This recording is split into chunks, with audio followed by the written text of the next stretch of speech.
After the first race of 2025, we head up the East Coast to another North American classic.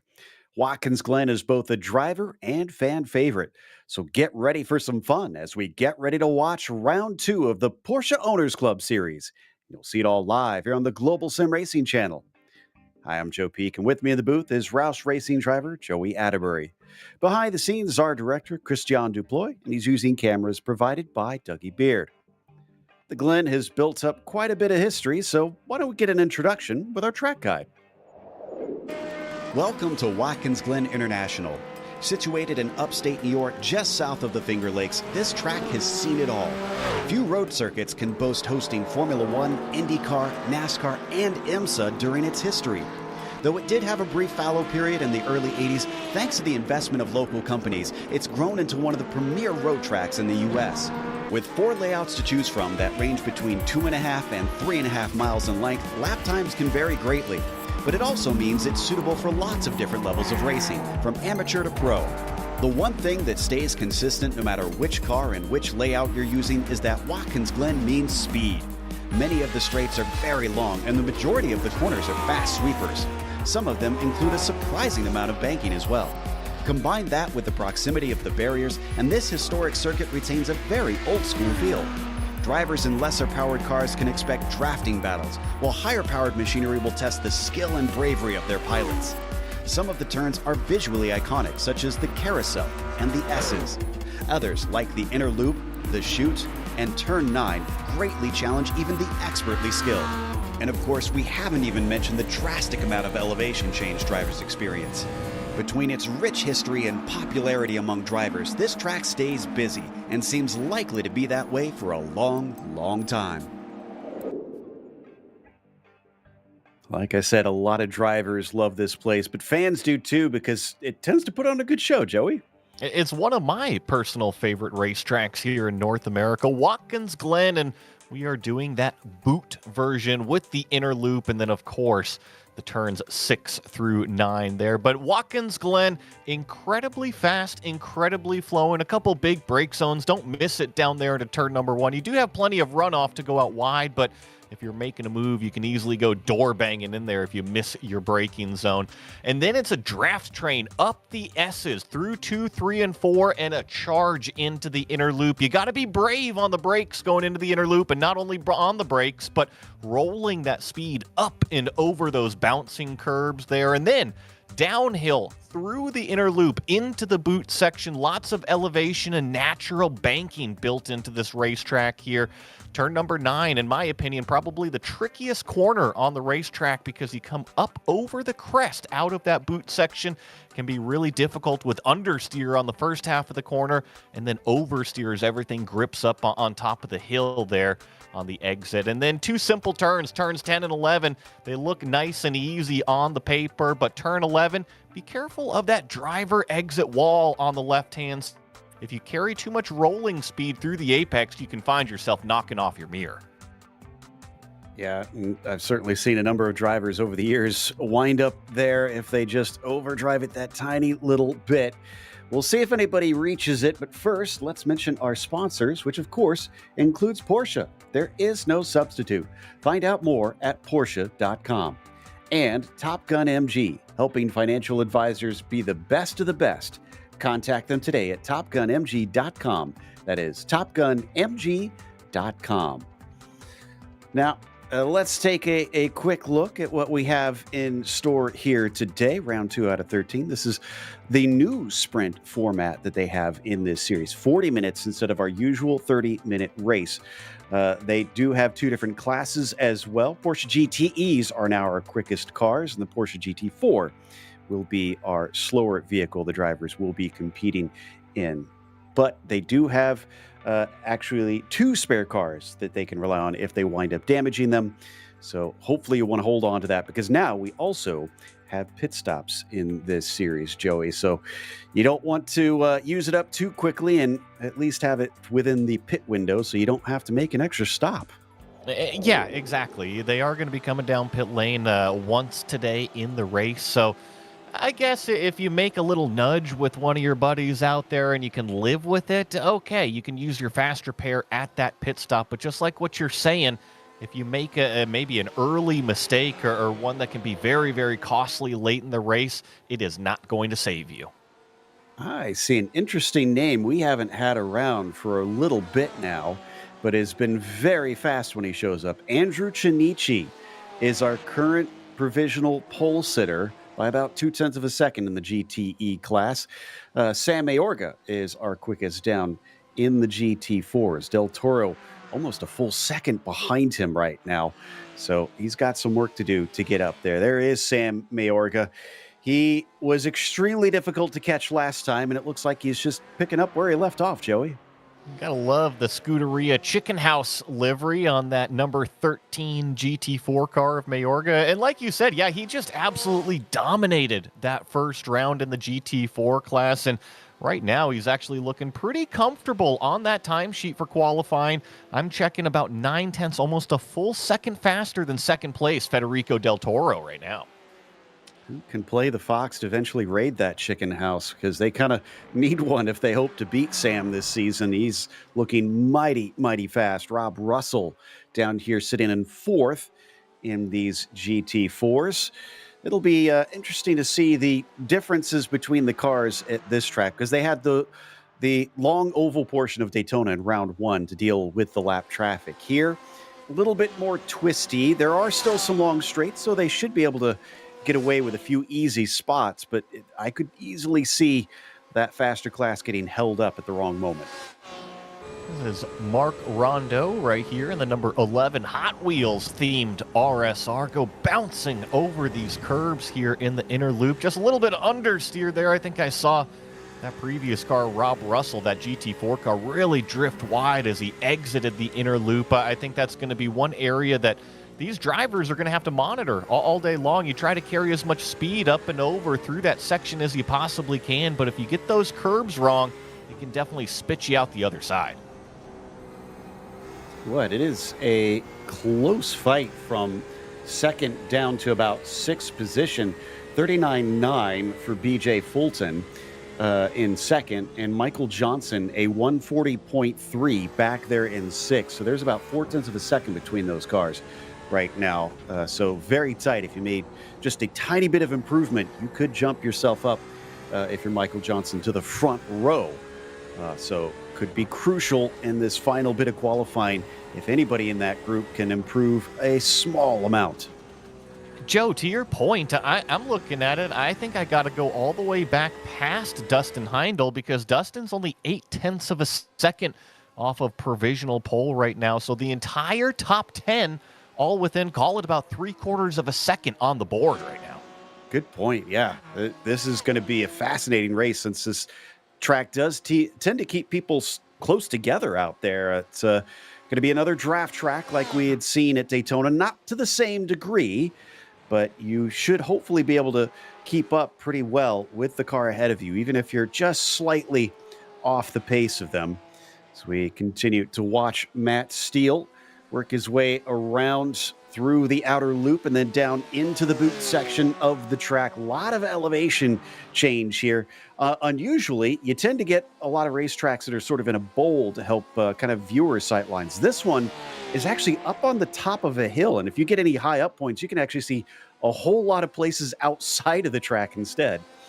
It's pretty neat. Actually, right here where that camera was is a very popular spot to go watch these races, because you get this break zone that Matt is in right here. You can actually watch him go all the way through turn 8, which is known as the heel of the boot. Up right here, you lose a little bit of sight line if you're over there at that TV tower in the boot, but then they kind of pop right back out behind the grandstand here, and you get to watch him go through turn 10, and it's, like I said, a very popular spot. Let's see what Matt Steele is able to put down right now. His provisional time is a 140.087. He's going to be coming and crossing the line here, try to improve it. Let's see what he can do. No, this is actually going to be a setup lap, so he's going to be going for it this lap. And boy, was he going for it. He was right up against the wall. 3.5 minutes left to go, but it does take a bit to get around here, and Jad Duncan is probably done at this rate. The 83 smashes into the wall on the exit of the inner loop, and we switch back to Matt Steele once again, who is showing improvement, but he's only essentially had one brake zone on the lap. And the thing, and he's got one of the GT4 cars that politely gets out of the way there in the inner loop. And nice, it looked good through and up over those curbs right there. You got to stay tucked to that apex of the outer loop at turn 5. And then this corner right here, you go down the laces of the boot is what it's known as. Turn number 6. You have to have so much confidence going down the hill that the track is actually going to catch you with that natural compression and banking. And same thing here in turn number 7. You got to drive the car into the racetrack, into that incline, and just trust that it's going to grip up. Do love the challenge that this place presents. Even after all these years, it sure does retain that old school flavor that it has had for pretty much its entire existence. Also, I'm watching Dustin Heindel just a little bit ahead of Matt Steele, who has a bobble out of turn 9, so that's not going to help him. Heindel might be jumping up because we were talking about how little it's going to take to improve here. He sets a 140.4, but it's only up to 9th. He must have lost a lot of time at the end of that lap. Just a single position, but hey, I'll take one more position anytime in qualifying as Robert Leclerc here in this number 6 themed car, this donut themed car. Nice to have Homer Simpson on the front end. Let's see if he's able to improve his lap time, a 141.1. Yes, but it does not actually improve his positioning on the board. That won't do. Yeah, he's gone from Mr. Sparkle to the Homer Simpson donut there. So I'm noticing a trend on that car. Donuts. Yes, Andrew Shinichi in the meantime might be doing donuts at the end of this race if this is anything to go by. Still 2/10 over BJ Fulton, and we're down to the last minute. In fact, right now he's just behind Doug Bacchignon, who sits in 12th. Wonder if he could pull a little bit of draft off of this bright green car. Ooh, he was way off the exit there. Yeah, and that's kind of one of those interesting lines. Too much speed into turn number 9. Like I said, one of the trickiest corners, and hopefully he didn't interfere with that other car in qualifying as we watch Dylan Scott run through the S's like a Pro 2 truck, or through the inner loop and pick up Michael Johnson. That was pretty close on those track limits, too. If you carry too much speed rolling through the inner loop, it can be tough to find those last couple apexes. Bad news is it did get in the way of BJ Fulton, who was that car behind, and he made slight contact, but he stayed out there, I guess, hoping he can maybe find a little bit. Fulton's the one actually trying to beat Shinichi up to the pole. Heindel takes his final lap, and it looks like he does not improve that time by. We're watching Michael Johnson sitting in 6th. He's about half a second off of Andrew's pole time right now. This is going to be his final lap. He's not going to be able to make it to the finish line in time to start a fresh one, using plenty of that paved runoff, which, as Joey mentioned, you can sometimes use if you don't go too far out there. And I'm showing him not looking like he's quicker on this one, but sometimes our timing and scoring can lie to us on that. It's been a pretty scrappy lap from Michael here. Let's see, a little bit off of apex there, and yeah, he knows that he's just going to bring it immediately down onto pit road. Just wasn't going to find the time as Doug Bacchignon here in the number 59 is still out there on the racetrack. Nice bright green. No teeth on this one, though. No, I don't think we've seen him run the Rexy paint scheme, but he has almost always traditionally run this sort of bright green on his car, making himself easy to identify. That is for sure. Heath Spencer's in front of him, finishing his latest lap as well, as the clock has now hit 0. Heath is going to complete his one. So is Doug, who will race to the line. Heath improves up to 7th. Big jump for him. Well, so does Doug Bacchignon, but he stays in 12th. And he's a mere 5 thousandths off of Leclerc in 11th. That is gutting. And, I mean, he narrowly improved his time, and to still be only that 5 thousandths off. You know, you win some, you lose some. It's only qualifying, Joe. You get to look forward into the race. And a slightly longer race, too, so he's got some more time to improve. This might be one that could gobble a few cars as well. So if you keep it on the black stuff, you could come away with a good position. It's going to be a good start position, though, for Andrew Chinichi there on pole position, as BJ Fulton will start next to him. He was able to cut it down to within a 10th here of Andrew, but could not topple him. Matt Steele will start from 3rd. We're used to seeing Matt up towards the front. Let's see if he has a better time out this week. As Jad Duncan starts next to him, then in row 3, it'll be Dylan Scott starting P5. Michael Johnson will begin from 6th position. Heath Spencer, as I said, very last lap, good enough for 7th for him, as Mark Rondeau starts from 8th, and Michael Bolton will be 9th. Then you've got Dustin Heindel rounding out your top 10. Robert Leclerc will be 11th, Doug Bacchigno in 12th, and Jim Garamani rounds out our 13 GTE cars. Then over to that GT4 class, your pole sitter will be that number 13, your race winner from round number 1, Sam Mayorga, with a 152.68. And take note of that time, nearly a full second faster than Federico Del Toro, who's going to share row number 1 with them, starting there in 2nd place. Then you've got Christopher Marciniak in 3rd, Rob Russell going to be starting in 4th, Larry Haas in 5th, and John Momeyer is going to conclude our 6 GT4 cars. Like I said, a long lap around here with it being nearly 3.5 miles, but thankfully they start them just on the exit of the boot. So we'll only have a partial pace lap and then they'll be on their way. Like I said, traffic could be a little bit different, so keep your eyes peeled for that throughout this race. But besides that, Joey, what do you think is going to make the difference at a track like Watkins Glen?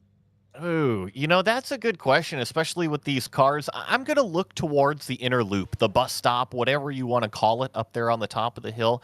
You have to be confident not only in the brakes, because it is a potential passing zone using all of that draft up the S's and up that long straightaway, but you also have to be incredibly confident that the car is not going to skate out from underneath when you go bouncing up and over those curbs there at the top of the hill. So I think if I'm going to circle an area on the racetrack, you got to nail the inner loop going into turn 5.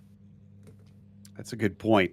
And we've seen so many drivers just kind of slide off into that runoff and often hit the wall too, since it is so fast coming into there.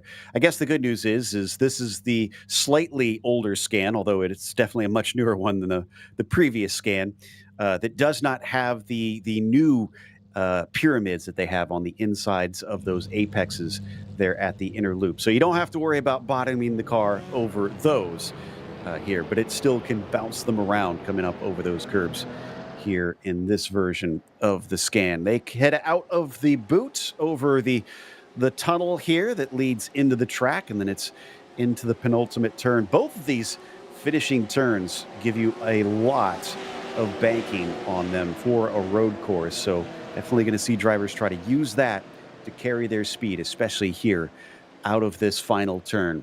Andrew's back. Can he convert it to a win is the big question as the pace car gets ready to peel off, giving over control. He has to wait now. He can't go immediately. There it is. Green flag is out, and he accelerates down towards turn 1. The 90 sometimes causes incidents as drivers try to break downhill into this corner, but Andrew is clear of it all, so he can take the racing line as they try to guide themselves through for the GTE cars. Here comes the GT4s. The Sam Mayorga leads them down into turn number 1. That is your pole sitter with Federico Del Toro here in the silver car with the red wheels giving chase. It looks nice and tidy up and through turn 1 for the first time as these GT cars now hit this tricky section. Look at the defense from BJ Fulton, but it is all for naught because there goes Matt Steele with an impressive move on lap 1 to take P2 away. But this allows Shinichi to continue to stretch himself up at the front. Maybe that's why Matt was so aggressive there. He knows he can't let him run away. And that was a crucial move on these cold tires. Typically, the cars and the drivers, they might act and drive just a little bit different here on this opening lap, maybe opening couple laps. But Matt Steele definitely had that confidence using the slipstream and, like you said, vaulting himself up into second. And, a little mistake there from Fulton. Yeah, and it's only 67 Fahrenheit on the track surface, so it's going to be a cool track here to start. Tires going to have a hard time getting right up to temperature. Dylan Scott on the inside of Michael Johnson. That puts him into 4th position, but Johnson practically pushing him through the corners behind. It is a melee back there. And up and over the crest here, you see Dustin Heindel side by side with Heath Spencer, almost a little bit of door banging as they try to kind of figure out who's going to have the inside here. Looks like Heindel, Heath Spencer. It's still close as they come through turn 11. Cars still jockeying for position. Dustin Heindel into ninth, unable to improve himself late in that qualifying as we glance back up at the top of the field. Yeah, Matt Steele has cut that down significantly. It's in just half a lap. So it looks like it was important for him to make that pass early. He starts to gain. He's got a very good draft on Andrew. And if we draw back to last season, remember, Matt Steele was pretty much unstoppable in those cars. And here he is in the draft of our leader. Chinichi goes defensive, now back to the racing line, blocking off whatever momentum Steele had. Yeah, Steele has turned things around because he kind of wasn't anywhere special at Daytona. We saw him, I believe, fighting for maybe just a top 5, but now he's already sizing up a potential win here. But it's early days, so we can't count our chickens quite yet. Watching Jim Garamani here a little bit farther back, took a little bit too much curb, and there's at least one car down to the blue and black machine. Yeah, that's unfortunate there for Jim. But like you said, they do have those 2 fast repairs, so get back out there on the racetrack and continue to turn laps. This is the battle for what is 3rd place in GT4. You got Christopher Marciniak here in the number 35 being chased by Rob Russell there in that black and red number 17 going down into the laces of the boot. Really defensive there from Christopher, and you see Rob just bouncing up over the curbs. These GT4 cars much more compliant than those RSRs. Indeed. A lot less downforce, though. A little bit less power as well. So a different beast to try and race around this track as we hop on board with the Californian up through the sole of the boot and towards the heel. Don't think he's quite close enough yet. Now we're gonna have to start to gain a little bit more momentum there on Christopher directly in front of him. But like I said, this corner right here, turn number 9, so tricky. 2 different lines on entry, and you see just kind of the dab of the brakes in front, and that gives Rob Russell a huge run, but he's got nowhere to go with it. So maybe Russell has got a little bit more speed in the pocket. Indeed. Russell being held up slightly. Oh, that was way off apex for Christopher. Marciniak has got himself no speed down the main straight, and that's going to allow Rob Russell to sneak on by. Something has happened to Michael Johnson in the meantime, but we'll stick with his battle for now because it's not quite done, and Rob finally seals the deal into the 90. I can report what happened to Michael Johnson. Unfortunately, it was just a self-error going into the inner loop. So lap number 3, we've already had 2 cars off in that section. Real shame. Michael was looking like he had a good car here today. There's the replay. Rear came around on him, kept it from going into the wall, and that's the most important thing. 100%. Yeah, you realize you made the mistake, lock it down, which is exactly what Michael did, and then was able to essentially race another day. As you see Russell here actually getting a little bit wide through, call it that 3rd apex in the inner loop, was able to gather it back up. But if you're looking to pull away from Marciniak, who you just got past, you want to limit your mistakes. Well, and plus he's got a ways to catch up to Del Toro. That battle they had cost them 5 seconds up to P2. Del Toro's actually been keeping it somewhat honest. It's only 2 seconds behind Mayorga, so that could still be on. In the meantime, BJ Fulton versus Matt Steele. Matt suddenly lacking the pace we saw briefly ago. He's under threat once again. It could just be the tire warm-up, right? Maybe Chinichi's car with the setup finally comes to him after a couple laps, and BJ Fulton is just all in the slipstream right now. We always look towards the inner loop, and I know that I even said it. It's a potential passing opportunity, but you really have to force the issue there because the brake zone is so dang small. It takes quite a bit of bravery, to say the least, and it can go wrong in a hurry. Mark Rondeau back here was awful close to those around him, but they've spread apart through that chicane now as they come into the boot section. That is Chad Duncan just in front of him, and Michael Bolton in behind, but they're being joined as well by Dustin Heindel. So let's make this a quartet now. Pretty impressive having all of these cars so closely packed, and Rondeau is actually showing the nose here on Chad Duncan, and just as he comes into frame, kind of tucks it back into the racing line. But I think that kind of shows the intentions right now out of that Hot Wheels machine. He is looking for a way by this black and yellow 83. Rondeau looking strong here in the second half of the lap, starting to turn the screws on Jad Duncan just in front, who we ride on board with. This could be a critical corner here, coming off the final right-hander, because down to the 90, you have a chance to try and make an attack. He's close. Is he going to show himself once again? No. Looks like he'll stay in line. Yeah, but it was pretty close there on the deceleration zone going into turn number 1.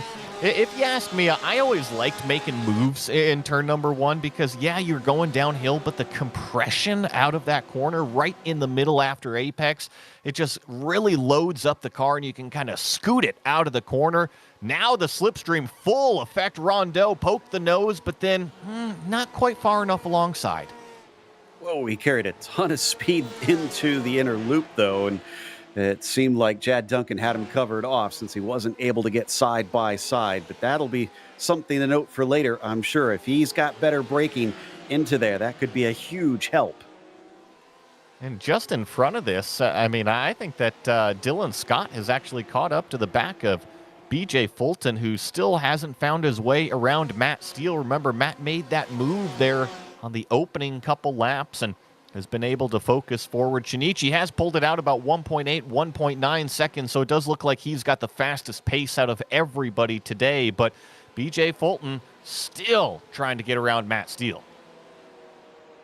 Really wants that spot back. And again, can't stress enough that Matt's move early in this race could wind up to be incredibly important, since it looks like it has been tough for these cars to get close enough to try and make an attack here. Meanwhile, speaking of which, Bolton has lost multiple positions. Rondeau's by him, but it looks like maybe something has gone wrong for this black and yellow car. He's now down in 9th. I think it's just maybe some of these cars have kind of trimmed out the wing, because at Watkins Glen, it's kind of known as a little bit of a draft track, right? You got to be able to get in line and then be able to draft up behind somebody. But from personal experience, I actually think Watkins Glen is much more of a higher downforce, medium downforce track where you need the top speed like Mark Rondeau is showing right now on Jad Duncan. Can he finally get the pass done? He's deeper on the brakes. Does he keep it on the racetrack? He's drifting wide all the way through the grass. Get it woed up, but he'll still maintain the position. Will he, though? Because he's got a furled black flag for cutting the course. He's got to give some time back, and that may open the door unless he can be very effective with it. It's still hanging over his head, I could report, as behind him, Jad Duncan's watching. He's not there quite yet. Rondeau still hasn't given the time back. Now it looks like that has gone away. So, yes, he will get to hold on to it, but did it in a bit of a creative way. Creative, yes. But hey, you know what? It's still on the racetrack, so that's okay. Up on the top of the screen, this is the replay. What happened to Michael Bolton, just loose. And if we go back a couple weeks to Daytona, you remember going into the Le Mans chicane, the bus stop, whatever you want to call it, we had a couple cars kind of step out under that high-speed deceleration. Kind of the same thing here. I wonder if some of the drivers maybe have just taken a little bit of wing out of it, and it's actually kind of hurting them sometimes when they need it. Certainly, though Mark Rondeau, like we said, able to break very late, maybe a little too late in some situations. Duncan holding on to him. What's going to happen now that the roles are reversed heading up the hill? Can he get enough of a toe to try and do anything with it? He was slightly off the apex there for turn 1, and that does not help his situation. He will get kind of pulled along because Rondeau is directly in front of him, but he's just not nearly close enough at all. Checking out these top speeds as we're watching them. Oh my goodness, 4 miles an hour, 5 miles an hour. So I think there's the difference in the setup right there. If I'm to guess, I think that Mark Rondeau's got a little bit more downforce cranked in, aka does not have the top speed, but then look at how fast he is through the corners. We have to remember that these GTE machines are pretty high end, so there's a lot of things that you can tweak and tune on them. So that setup could be a real game changer depending on where you are in the field. As we continue to watch Jad Duncan now down to the 6th position. Rondeau taking the top 5 and setting off after Dylan Scott. See if he can become a part of that battle for the podium positions, which is being led by this man, Andrew Chinichi, who is catching traffic already. The first time through, and we're only, call it 12 minutes into this race, so we'll be catching these GT4s probably a couple, maybe even a few times here. Let's see how Junichi's able to navigate the first one, no big deal there, and then he doesn't get balked through turn number 11, which is so important. Looks nice and easy sailing for now, at least. Yep, working out well for him. Doesn't want to give up too much time because 2 seconds can definitely be gobbled up by having to deal with lap traffic, as we are discovering right here down through the first corner, and that is going to send poor Larry Haas off into the inside barrier, just losing control out of turn 1. Oh, and then BJ Fulton actually kind of trips over a GT4 car. That's going to provide a run to what is Dylan Scott. He's all the way on the outside. I think that the best move going into that inner loop is actually the move from the racing line, a.k.a. the outside. But thankfully, BJ Fulton was able to kind of collect it up after being balked up the S's. Oh, boy, 3 wide. Until managed to make it work, but Dylan Scott knows he's got an opportunity. He's trying to press the issue here down into the chutes. He could cut back, but the question is, can he get the run to get side by side? No is the answer, as he remains behind BJ Fulton. The damage has been done. Matt Steele's run away to the tune of about 1.8 seconds. He's happy, right? He's very happy because he had BJ back there in his mirror literally since the green flag dropped. So I think he's able to kind of breathe a little bit of a sigh of relief, focus forward, and sometimes you need to do that as a racing driver. We'll see if Dylan Scott can continue to hound the back of this 82 car, or if Fulton's going to essentially get back up on the horse and catch up with Matt Steele, as you saw that replay from Larry Haas. And I know we couldn't see it from that angle, but I went and checked. There was no contact between those cars. So Haas just, I think, lost it going over the curbing on the exit of that corner. Dylan Scott wants another try at this with BJ Fulton. He's going to try and set up the exit for turn 1 with the best launch he can possibly get. This is our GT4 class leader, and Mayorga. Remember, he dominated round number 1. He dominated qualifying here at Watkins Glen, and they're on lap 8. Oh boy, big Doug Boccignone having a big issue there in the green 59. That's at turn 1, and he did find the wall on that one. We might want to get back here. Yes, we've got the battle, and Dylan Scott versus BJ Fulton keeps Fulton up ahead, but Dylan was getting dangerously close that time. And crucially, I mean, the more that they argue, yeah, Matt Steele 1.6 up seconds up the road. So BJ Fulton is saying, leave me alone right now. Let's go catch down second place, and then we can all scrap on the playground. Exactly. He'd rather be fighting forward right now, but he's got to play a bit of a rear guard. Michael Johnson on a recovery drive is caught up to Robert Leclerc in the number 6 machine. This is going to be for 9th place, and looks like they got Michael Bolton up in front of him, who we know had his little slip up earlier as well. Yeah, crucially, remember, Michael Johnson does not have damage as we get this replay of Doug Boccignone down here into turn 1. Oh, it just maybe looks like a missed braking zone, and then doing his best Jimmy Johnson impression. Yeah, what a reference that one was. That was before they even had that paved runoff. Actually, I think that's correct. The reason they had to have paved runoff now. Anyways, regardless, quite the battle starting to brew amongst this trio as Johnson sizes up the bright pink and sprinkled machine and past the start-finish line once again. Remember, they do have that pit stop to rely on here soon, so if he wanted to maybe avoid having to make these passes on track, he could duck in. You know, in Talladega Nights, they reference, the delicious crispy smell from the shake and bake. I wonder, is there a yummy donut smell coming off of the back of that car? Oh, that would distract me way too much. I don't know if I could make good laps with that going on inside. And so, well, let's see if Leclerc is distracted by Johnson's pressure being put on here, especially since he's getting close to Bolton in front. No, they stay as they were, 8th, 9th, and 10th. Although, whoa, this time it's Johnson's turn to go off track a bit. It took the 2 wheels through the grass approach out of that last apex through the inner loop, and you're right, Michael's really starting to apply the pressure. Ooh. There's the mistake from Leclerc. He's going to find the tire wall, but ultimately, nice job locking it down, preventing any further damage, but just too fast going into the laces of the boot and paid the consequence. Bit of a dope moment for that number 6 car, unfortunately, and As he comes off of the toe of the boot, he's no longer in that fight. He's way too far back. That chute I was found to be a bit of a scary spot because there's so little runoff to the outside. Our leader trying to stay out of the way of this fight. You should be scared of it, Joe. I've been in the tire wall there at turn number 6 in the real world. It is a difficult corner, especially when it's mixed weather conditions. Oh my goodness, there goes Bolton spinning around again. Nice accident avoidance from Michael Johnson to clear him.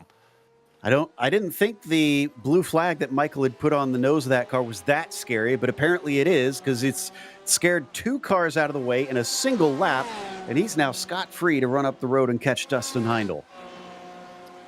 This is that battle still between Dylan Scott and BJ Fulton. It's kind of stayed stagnant in terms of the gap between these 2 cars and Matt Steele just up the road. You see him just out of frame there in each one of these shots. So only about 1.5 seconds separating Matt from this pair right here. He's got to stay on his, call it, P's and Q's out there. And Dylan Scott is doing everything to keep BJ Fulton honest. All very, very similar in terms of the overall pace right now. While we watch this battle, I want to give a bit of an update because the fight between Mayorga and Del Toro was, I think, still only about 4 seconds apart last time I looked. It was relatively close. Traffic was not kind to Federico. He is 13 seconds behind Sam now, so that has dropped off an absolute cliff, unfortunately. I went back and looked at the individual laps, and you're right. I think it was about maybe 2 laps ago that Federico lost a lot of seconds, call it a handful of seconds on a single lap. So it might have even been a mistake out of that number 27 car. And remember, Federico's been doing so good, really joined up last year. Here's the shot of this gray GT4 car with the red wheels of Del Toro, but he says to us after every single race, it's all a learning experience. He's constantly trying to better himself out there, and you always have to write down the notes and then take it into account, apply it for next time. Absolutely. And you know what? You keep getting those second places. I know a real-world driver once in the Porsche Sprint Challenge took home a second place nearly every race and then a single win, and he came home with the championship. So consistency is something to strive for in a series, and I think that Federico, if he can keep bringing home these second places, he'll still be sitting pretty. That's kind of the, what is it, the Mark Martin approach, right? Right, exactly. No, but he's been doing a terrific job, and I will say that it's not necessarily the easiest to go from the GT3 category cars, which he raced last year, into the GT4s. You think, okay, well, it's still the slower class, but these GT4 cars definitely drive very, very differently than the GT3 counterparts. Remember, completely different chassis, completely downforce, different downforce levels. So the drivers also have to adapt to them. And Sam, who's leading this race, was very candid, saying that he pretty much only drives the GT4 cars, and it really clicks with him. Yeah, I'd say that's an understatement out there. Interesting to note, I was just looking at our big movers. There have only been 2 changes in position in the GT4s. Russell is up 1, Marciniak is down 1.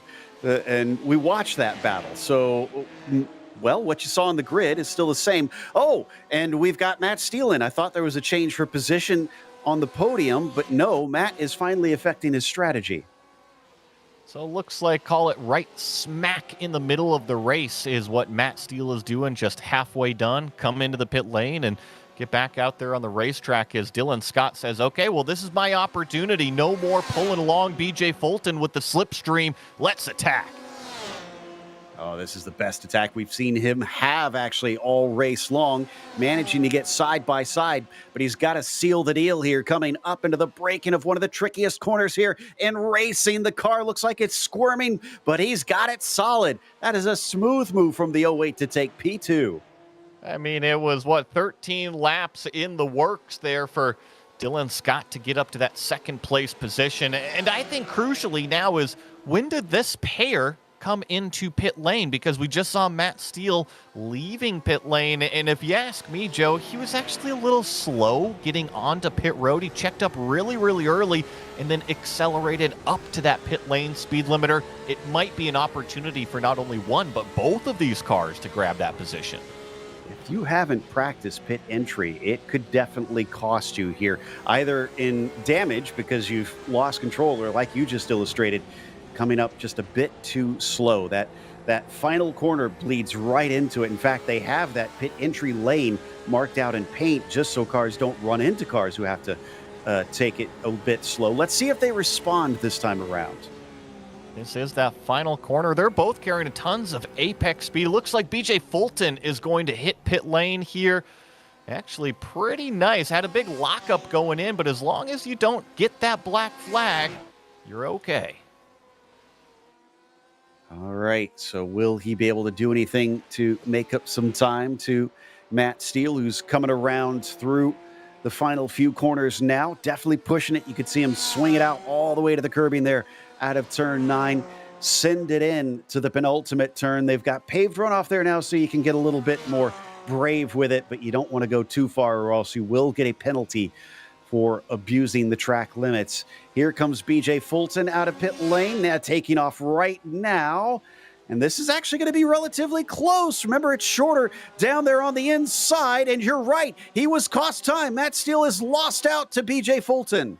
Steele has some momentum, though. Let's see what he can do with it. Up through the S's, takes a little bit of a wider line, trying to stall that momentum so he can get the run at the proper time. BJ Fulton is right smack in the middle of the racetrack as Matt Steele is on the outside, which is the racing line. They both go deep on the brakes. It looks like Fulton's going to hang on for now. The racing god smiled upon BJ this time. He lost that lead early. He was being frustrated, unable to repass, and then even lost touch. Whoa, that was close for Matt Steele, dipping his tires into the grass, exiting the outer loop.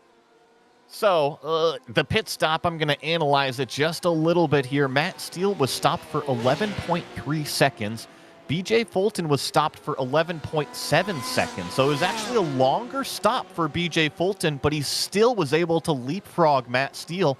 What can Dylan Scott do? Yeah, good point. He could have been even farther away from him after this if he had a slightly better pit stop out there. I'm sure Matt Steele's not going to take this one line down. Michael Johnson appears to be taking a stop, but we're still waiting for pretty much all of the rest of the GTE field to pit in. I think we've had Larry Haas take a stop down to the GT4s, and John Momeyer has been in, but I don't think that was a scheduled stop for him. Here is our leader in that class, Sam Mayorga, now 18 seconds up in the lead.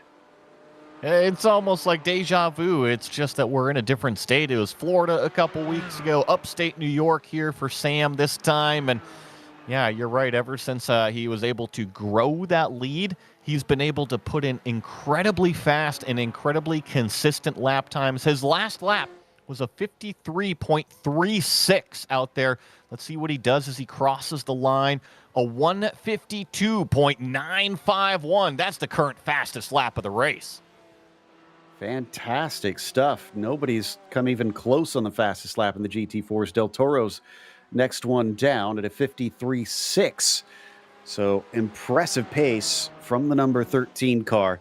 Doesn't seem to have any superstitions about that one, because it is looking like it might take him to back-to-back victories to kick things off, as that was Michael Bolton just scooting on by in the faster class. When you're in this position that Sam is in, you just kind of have to reset the brain. You know you're fast, and here comes Dylan Scott, you see, as well as some GT4 cars. I think Rondeau is following him into pit lane. Everybody's coming down right now. But what I was going to say is when you're out front by that much, you really have to kind of shift the focus. You've got the maximum performance, and it's just survival mode. You know you got faster class cars out there. Don't make any dumb decisions. Exactly. Fulton is the highest driver to have pitted, but I don't think he's close enough to create a threat for Chinichi. So we shouldn't see things change around unless Andrew doesn't get a good stop. 13.5, that's actually a little slow, but looks like, yeah, no, he's not going to be caught. He will be out in time, although he's definitely not going to be as far ahead now. Oh, and Dylan definitely lost quite a bit of time. So where BJ Fulton was actually able to gain time and gain a position on that number 5 car, Dylan Scott was just a little bit longer on pit lane, maybe a little bit longer on that in lap, and actually lost touch about 3.5 seconds back now. I almost wonder if Chinichi is just making sure he gets enough fuel to get to the finish. Doesn't need to really push the limit on that and cut it a little bit too close. So wonder if that's his reasoning, or he may just not have it down as to how tight it needs to be. Meanwhile, Matt Steele trying to see if he can get back into that second spot, continuing to hassle the 82, but he's going to have to get a little bit closer for a true attempt. This is a good confidence builder as a driver. I had mentioned how dominant he was last year in the GT3 class, and then, yeah, we referenced earlier in round one that he was kind of just fighting for a top 5, maybe a podium a couple weeks ago, but this is definitely a step up in terms of that performance level. I know that Chinichi has definitely kind of ran away with this one today, but I think when we look at the relative performance, seems like Matt Steele has been studying up. Yeah, I'd say so.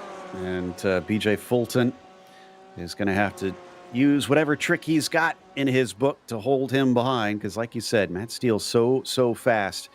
Will probably be using everything he can. A little bit more lap traffic here. I think that's Del Toro. It is indeed.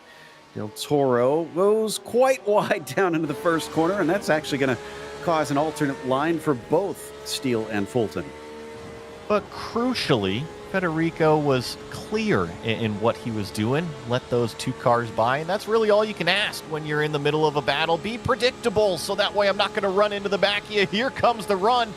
Matt Steele once again lifts out of it, though, at the top of the hill here.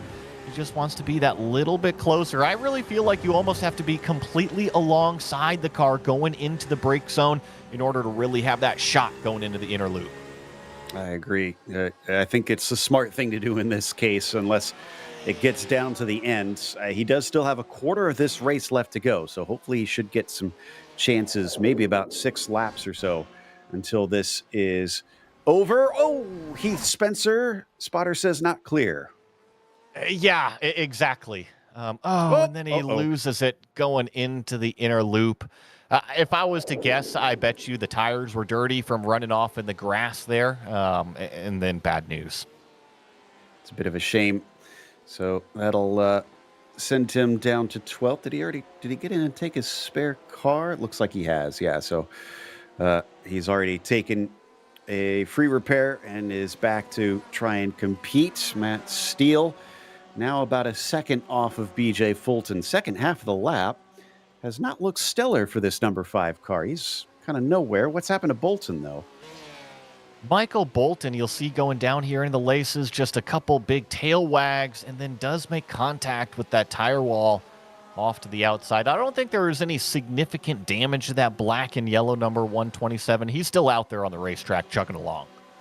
That's good to see. At least we have not had any retirements yet in this race, so that's the good news. Glad everybody is looking to try and at least take it to the checkered flag. Here's Michael Johnson. So he's made his way back up to 7th. That's still a spot down from where he started. Jad Duncan is actually visible up the road. If you can catch that 83, you can at least break even on this race. This is all you can ask for if you're in the driving shoes of Michael Johnson after that early mistake, right? You kind of sent it off the racetrack all by yourself, but then you dug out the shovel and you dug yourself out of the hole. And like you said, only down 1 position from where he initially started. I think that if he can catch and pass this 83 car directly in front of him, he'll at least be okay with today's race. Yeah, I still think he'll be a bit disappointed in himself, knowing that probably something a bit better was on the cards, considering if he passes Duncan, it's only about 4 seconds up to Marc Rondeau, and I'm pretty sure he lost a lot more time than 4 seconds in that spin.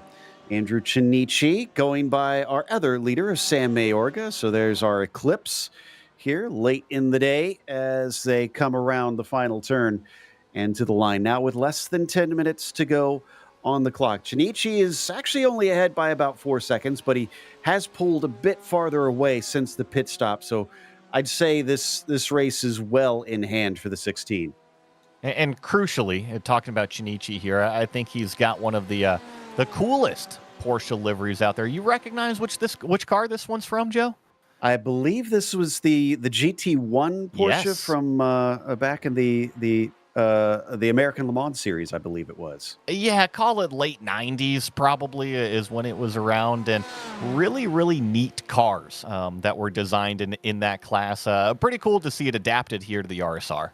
Yeah, it's one that seems to crop up every once in a while in terms of classic Porsche liveries that you'll tend to see. Even in the real world, the Sprint Challenge, I believe there was a car last year that paid homage to that as well. So the 16 just kind of putting laps in all on his own. He's got a little more lap traffic up ahead. That's Larry Haas. That's not going to be of much concern to him. He's got not much more to go to make it a win on his return to this series. Actually, I have to check my stats to see the last time that he was around.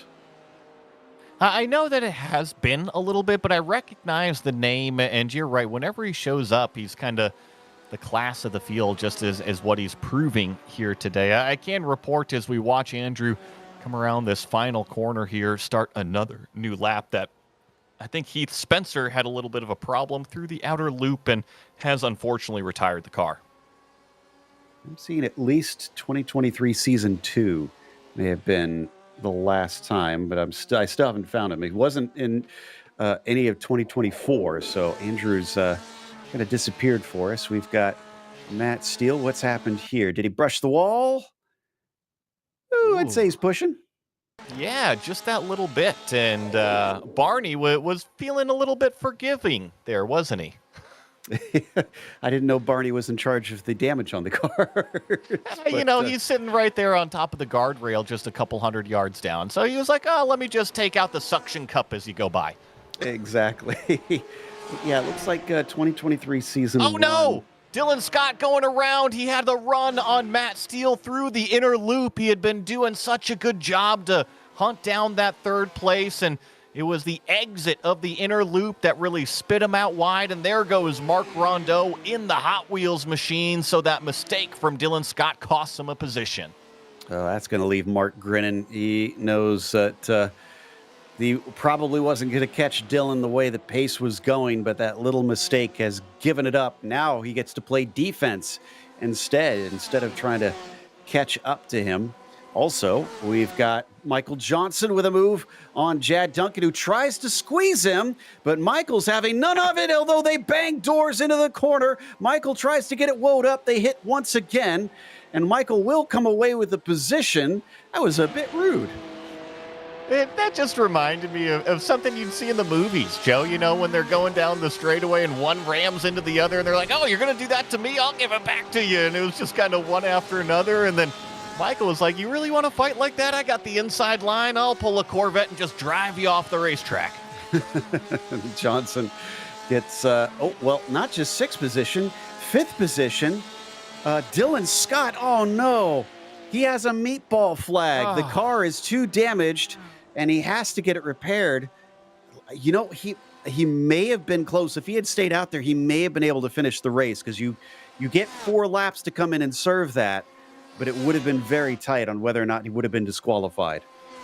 That's a really tough one for Dylan Scott. Yeah, at least in the real world, you can say, oh, man, the parts are hanging off. It's not safe to continue. But when you just kind of barely bop those walls after having a 35-minute race with somebody, that can be a tough pill to swallow for sure. And it doesn't look like he's using the fast repair either, which you are allowed to use to get rid of that meatball flag. He's sitting waiting for repairs, and it looks like, thankfully, it's done shortly. It's only 30 seconds, so he's in and out, but he's only going to see 11th place instead of what was looking like possibly a podium finish for a while. Well, that vaults Michael Johnson in this purple car up to 5th. Remember, he started back in 6th position, and now since that retirement, or I shouldn't say retirement, but kind of the car falling through the field at 0-8, that puts Michael into a top 5. I don't think that he's got nearly enough time to go chase down Mark Rondeau in front of him. Speaking of which, we have had our first retirement. Heath Spencer, sadly, out of this race, so won't get to see the checkered flag. Rob Russell looking at a podium, but he's nowhere near Federico Del Toro with nearly a 20-second gap up to him. But Del Toro's got almost 31 seconds up to Sam Mayorga. So it's been a wide spread here in our GT4s. But the good news is, looks like we'll see all 6 of them get to the finish. It's just, I want to give props here to this number 17, because out of the entire GT4 class, remember, Rob had to go up there and make that pass on Marciniak near the beginning of the race. So they had a good little scrap there, and it's one of the few GT4 cars that has actually improved his position. As it looks like Jad Duncan, ever since Michael Johnson made the pass, Jad's taken some notes and is stuck with him. Doesn't want to let him get away. They had their little tussle there, so he wants to bring round 2 to the table. See if he can do that, though, because like you said, he's got to hold on and also be in a position to try and make the attack. And while he is staying with him relatively well, actually, it's just a little too far away right now. I think we're going to get 2 to go at the line here for Chinichi, by the way. It should be. You're right. I think he's got a couple corners left. No way that he can stall this out that long in order to get 1 lap to go. So this battle right here, can Jad Duncan kind of figure out maybe a little bit of speed, or even better, force Michael Johnson into another mistake? Remember, that's how he got there in the first place. Exactly. There's a crack in the armor. You got to try and find your way through it somehow if you want to make a blow as they come around the final corner now. Both of them looking like they're sliding these cars around. Tires might be feeling it a bit because this track has a lot of high-speed corners that put a lot of wear on these tires. Crucially, Jad was, call it 0.8 of a second, almost a second back earlier in that previous lap, and he's shrunk it down to under a half a second now, and it's going to be able to utilize this tow, this slipstream all the way up through the S's. Now it's down under 0.4, so yes, he is closing on Michael. Uh-oh, Michael could be in trouble next time by if Jad can get a little bit closer, because he'll surely try something coming up into the inner loop if he gets a good slipstream to offer himself a chance. Or maybe there'll be something to do with traffic, and Michael Johnson is hoping not, because he's already flashing his lights up at Marciniak up ahead, who dutifully pulls off the racing line. Nicely done from the GT4 car. And not always the easiest when somebody is barreling down the back of your rearview mirror, but saw the battle coming, left the racing line open, and these two, well, actually everybody continues on. Indeed, and with maybe about 25 seconds to spare or so at the line, Andrew Chinichi will take the white flag, the signal for 1 to go, with a healthy 5.5 second lead, coming back after at least a full year, maybe even 2 years, I'd say, distance from this series. He is going to show he has not lost a bit of his speed. We ride on board. Let's get to see, Joey, how to be fast around here. Well, you're going to see exactly how it's done. This is your fastest lap leader, and he's right on top of his predictive fastest lap. Oh, so fast. Jump over 1, 2, 3 apex curbs, 4 apex curbs. He's using them all through the inner loop. They don't get any bonus points for those fastest laps, but it seems like Andrew isn't going to let up because of that. In fact, I think his fastest lap, well, no, it's not actually that big. Rondeau, was he within about a half second? Okay, half second. I was looking at the wrong thing with Rondeau. That was another full second off of there. But yeah, Andrew Chinichi looking very, very fast here today. Up and over the crest here. Just a couple more corners to wrap this one up. And crucially, the one after this corner, the uphill turn number 9. Remember, I've said how tricky it is. You can easily send it around if you're not on top of your marks out here, right on the racing line. A little bit of oversteer coming out, but it's pretty natural up and over the crest, and now 2 flowing corners to go.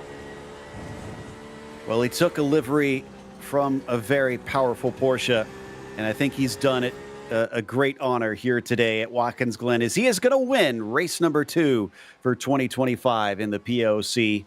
And behind him, BJ Fulton, still going to collect good points with second place over Steele. I think crucially, Matt Steele. Oh, does he have a slowdown? What is going on right here? Mark Rondeau passes him on the front straightaway. I'm not sure what happened to Matt Steele, but he gave up third position. Gutting. Considering his was one of the shortest stops, I'm going to wager a guess that he was out of fuel. Cut it just a little bit too close. They talked about that. Remember at Daytona, a few of them were very close on fuel. Yeah. Well, I think Sam Mayorga didn't fiddle with that one. He had a pretty healthy pit stop in there, and he's going to be able to make it to the end on this one. No reason to cut it tight for him. In fact, he's going to beat one of the GTEs to the line. Jim Garamani going to finish behind him in overall position today. The Chicken House car won at Daytona, and he's going to win once again here at Watkins Glen for the GT4 class here in this season. Slide in that Cayman GT4 across the line. Nice win for that number 13 car. This is Federico Del Toro. This will be your second place finisher in this GT4 class. He did a really good job in those first handful of laps to kind of hang on to the back of Sam. Then he got separated out a little bit, but I do want to say that he's put a whole lap on the third place GT4 car, so they didn't even get to do this final lap here. Federico Del Toro, nice job for second place. Yeah, Russell behind our cars in the other class as they finish, so he'll still get a podium, just wasn't able to do much more than that at the end, as you'll see here in our finishing results, which starts off with our GTE class and Andrew Chinichi taking the win over BJ Fulton. Mark Rondeau getting a surprise podium finish right at the very end. Pulled up 5 spots from where he started. Nice job, Mark. Matt Steele going to be so mad at himself, I think. Wound up 4th after mistakes and a loss of fuel, or at least not enough fuel. He winds up off the podium. Michael Johnson will get 5th place as Jad Duncan will finish behind him in P6. Dustin Heindel in 7th and Robert Leclerc in 8th. And it's Michael Bolton, P9, and Doug Bacchignone rounds out your top 10. Last few going to be Dylan Scott in 11th, Jim Garamani in 12th, and Heath Spencer a DNF today. What about our GT4s, Joey? Dominated just like round 1 by the number 13. That is Sam Mayorga. You see that. A healthy victory. It's not quite 2 laps out here, but it was very impressive over Federico Del Toro in second place. Rob Russell going to be rounding out that podium in 3rd. Christopher Marciniak had that excellent battle with Rob early on in the race. He finishes in 4th. Larry Haas 5th, and John Momeyer wrapping up that 6-car GT4 field. Looks like that gives us a chance to chat with Andrew Chinichi, our victor here today. Andrew, it's been a while, but it's starting to look like you haven't ever left. It didn't feel that way. But it's good. It's nice to get the result, that's for sure. I mean, that was impressive out there. I mean, you had a slightly longer stop than a lot of those around you. You still came back with a lead and still pulled away. If you didn't feel like you were rusty, or if you felt like you were rusty, it did not look like it. The car looked pretty solid. I love this car. I think I do at least better in the cars with like no ABS, and that require like a little bit, maybe more finesse than say like the GT3 cars. So it's kind of one of the reasons why I'm back, is I really enjoy driving this car. I had a kid, so that's definitely taken me away, for good reason. But yeah, no, I'm definitely rusty. The speed, thankfully, doesn't go too far away, but the racecraft and the longer stop was, I just didn't know how much fuel to put in it, honestly, and I was kind of nervous. Also, I'm watching back the early laps a little bit, and I totally blocked Matt. I misjudged the closing rates, and that's not really how I want to race. I'm sorry if I caused him any issues, but other than that, it felt clean, it felt smooth, it felt good. These guys pushed me, so overall a lot of fun. That's a very understandable reason to have to step away, but I am curious. Does this mean that you'll be back for good, or is this kind of a one-off for you? I'm gonna try to do as many as I can. We'll see. Yeah, I'm gonna try to do as many as I can. So hopefully, tentatively, yes, I'll be here. All right. Well, we'll keep an eye out for you. Congratulations on your child, and congratulations on the win. I appreciate it. Thanks, guys. Have a good one. Andrew Chinichi, your winner here today, and your victor over in the GT4 class was Sam Mayorga, and Joey has caught up with him. Well, Sam, you did it again. Just complete and utter domination. How did it feel from your seat?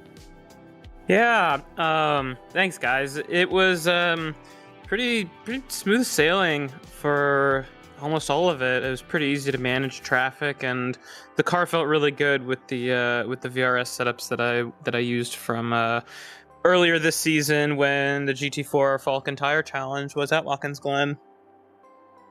Well, I want to get a little silly, just like the Chicken House livery. Are they going to have to start BOPing just you as a driver? Because you're dominating, dude. You know what? Yeah, maybe. I think I've been thinking about maybe moving up to the RSR because it's actually a car that I haven't driven before. It might be good for a new challenge, but yeah, the Chicken House livery. I'm very glad to represent Scuderia Chicken House, coming off of a Daytona 24 top split win. So it's been a really good streak so far. Well, while I've got you here, you said a split win in the Daytona 24 for you? Yeah, me and Brag two other Me and two of the other Scuderia Chicken House drivers, we won the top split of the 11 p.m. Pacific time start in the LMP2. Well, congrats on that. That's definitely a big one. An awesome domination out here for round number 2 at Watkins Glen. I look forward to watching you the rest of the season, Sam. Is there anybody you want to give a shout out to? Yeah, thanks very much. I think definitely Scuderia Chicken House, FR Sport, and Cal Club, SCCA Autocross. The guys in all of those groups have been very, very supportive, and they're always making sure that I'm on the right track. Well, that was Sam Mayorga, your pole sitter, your fastest lap, and your race winner in that GT4 class again.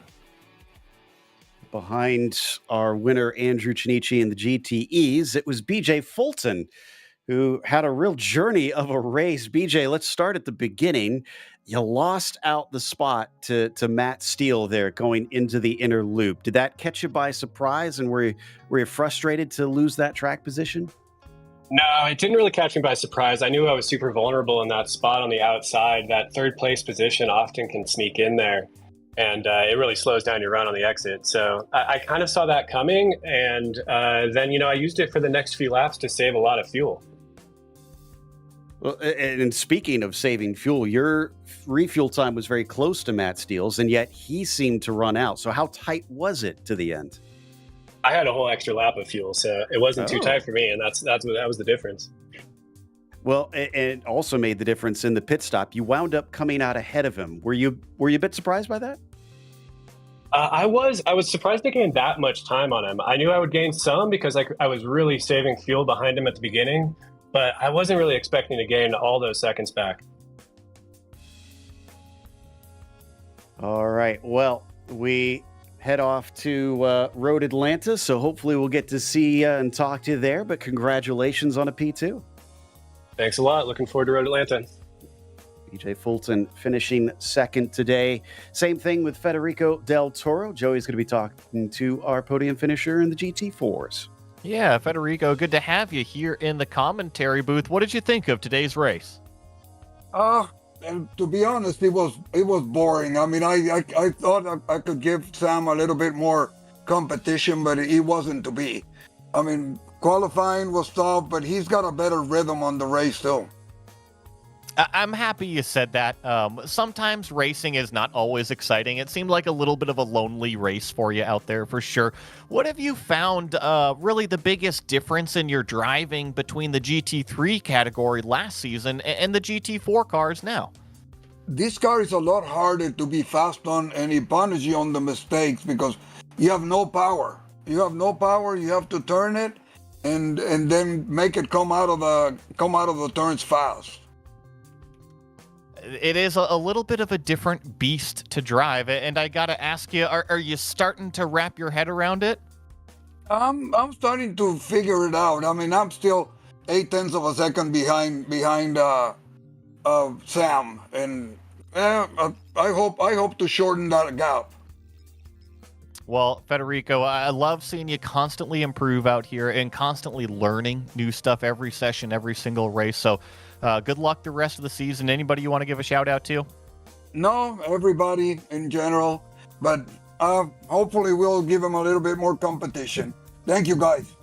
That was Federico Del Toro coming home in second place today. We got time for a quick one here with third place in GTE, Mark Rondeau. Man, Mark, have you gotten over the shock of getting a podium today yet? Not really. Lucky me, Matt ran out of gas at the very end, and I had plenty of fuel. I was coming up on him. I'm pretty sure he was trying to save fuel, so that wouldn't happen, but he ran out of time and fuel. That said, you put yourself in the right spot to capitalize on it. The car looked like it had great pace today. Was it the Hot Wheels livery giving you that the extra speed from your childhood? It always does. All right. Well, again, thank you for coming and chatting with us, and congratulations on an excellent run. Will we get to see you over at Road Atlanta? Oh, yeah, I can't wait for that one. It's a great track. Looking forward to racing with these guys there and having you guys in the booth. We'll be there, and thank you very much. That was Mark Rondeau in P3 here today to wrap us up, and also a big thank you to our sponsors, Porsche, There Is No Substitute, and Top Gun MG, helping financial advisors be the best of the best. Thanks to the team today, Joey, Christian, and Dougie. Make sure to check out our social media website and our merchandise store. And don't forget to subscribe to our YouTube channel so you don't miss a moment. Like we said, Road Atlanta for the next one in this series. That'll be 2 weeks from now, Monday, February 10th at 10 p.m. Eastern. However, we do have other broadcasts for this series coming up, including the Driving Club at Road Atlanta coming up back at Daytona once again, Thursday, January 30th. And then it's off to our Vintage Series once more in the weekend. So be sure to check out our other broadcasts. Until next time, though, race clean, race hard, and we'll see you on the track.